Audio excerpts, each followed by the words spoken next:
Think about what happens when you turn on your kitchen faucet. You move a handle, water appears almost instantly, and when you pull the handle back, the water disappears down the drain. It feels almost effortless. But behind that simple action is a hidden system of pipes, pressure, valves, traps, vents, drains, and sometimes pumps that has to work together every time you use water. And the interesting part is this. The pipe bringing clean water into your house and the pipe carrying wastewater away are doing almost opposite jobs. So let's follow the journey from beginning to end. Start outside the house. Before water reaches your faucet, it has already come through a larger distribution system. In a typical public water system, treated water moves through water mains and then through a smaller service connection toward the property. Once that water enters the house, it reaches the home's water supply system. This is the pressurized side of your plumbing. The pressure is what allows water to move through the pipes and reach different fixtures. From there, the main supply line branches into smaller pipes. One branch might feed the kitchen. Another might supply the bathroom. Others can feed a washing machine, outdoor faucet, dishwasher, or other fixtures. And this is where something important happens. Your house usually doesn't have one giant pipe running separately to every faucet. Instead, the system is organized into a network of branches designed to distribute water where it is needed.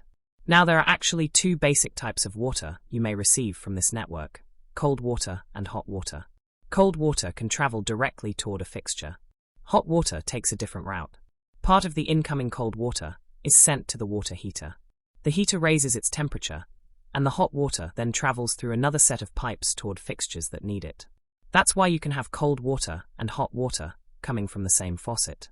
Inside the faucet, the two supplies are controlled and mixed to produce the temperature you want. And that tiny stream of water coming from the faucet is actually the end of a much larger journey. But now comes the part people usually think about less. What happens after the water disappears down the drain? It doesn't simply fall into an empty hole underneath your house. The fixture connects to a drainage system, and one of the first important components is the trap. Look underneath a typical sink, and you'll see a curved section of pipe. That's the trap. Its shape allows a small amount of water to remain inside the pipe after the sink drains. That standing water acts as a barrier between the living space and the drainage system. So the drain isn't just about getting rid of water. It also has to prevent unwanted sewer gases from freely moving back into the house. Now imagine you flush a toilet. A much larger amount of water moves through the fixture and into the drainage piping. Sinks, showers, bathtubs, toilets, and other fixtures eventually connect into larger drainage pipes. Those smaller pipes feed into progressively larger ones. Eventually, the wastewater reaches the building's main drain. And now gravity becomes extremely important. Unlike the pressurized water supply side, much of a household drainage system is designed so wastewater can flow downward through properly arranged pipes.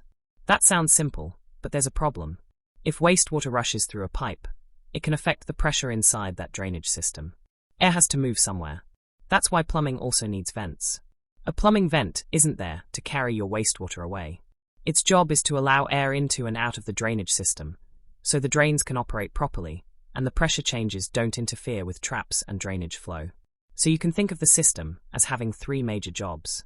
The supply side brings clean water in. The drainage side carries wastewater out. And the vent system helps the drainage system breathe. Put those three together, and the hidden plumbing inside a house starts to make much more sense. But there is another important detail. Not every house sends wastewater to exactly the same place.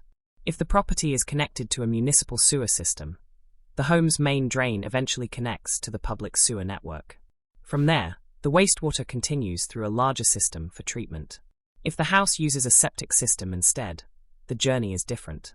Wastewater leaves the house through the main drainage pipe and enters a septic tank. Inside the tank, solids settle toward the bottom, while floating materials rise toward the top. The liquid portion can then leave the tank and enter a drain field, where it is gradually distributed into the surrounding soil. So when you flush a toilet, the journey doesn't necessarily end at the property line. The final destination depends on the type of wastewater system serving the house. Now let's put the entire process together. You turn on a faucet. Water from the supply system is already under pressure. It travels through the home's supply pipes. If you want hot water, part of that supply has passed through the water heater. The water reaches the faucet. You use it. Then gravity takes over. The wastewater enters the fixture's drain. The trap helps maintain a water barrier. The drainage pipe carries the wastewater away. The vent system allows the drainage network to function properly. Smaller drains connect to larger drainage pipes. Those eventually feed the home's main drain. And from there, the wastewater heads toward either a municipal sewer system or a private wastewater system, such as a septic system. That means your house plumbing isn't really one system. It's more like a coordinated transportation network. One network delivers water, another removes it, and a third provides the air movement needed to keep the drainage system working correctly. Once you understand that basic idea, a lot of plumbing problems become easier to visualize. A dripping faucet is happening on the supply side. A slow sink is usually telling you something about the drainage side. A bad or blocked vent can affect how drains behave.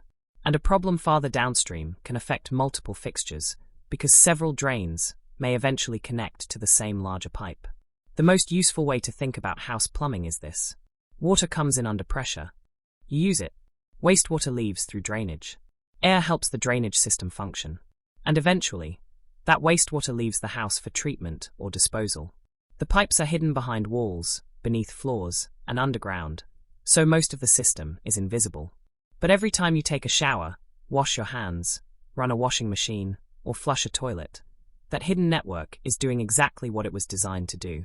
And once you see the house as a continuous journey for water rather than a collection of random pipes, plumbing stops looking mysterious. It becomes a simple flow. Clean water comes in. You use it. Wastewater goes out. And the entire system repeats that cycle, quietly, every day.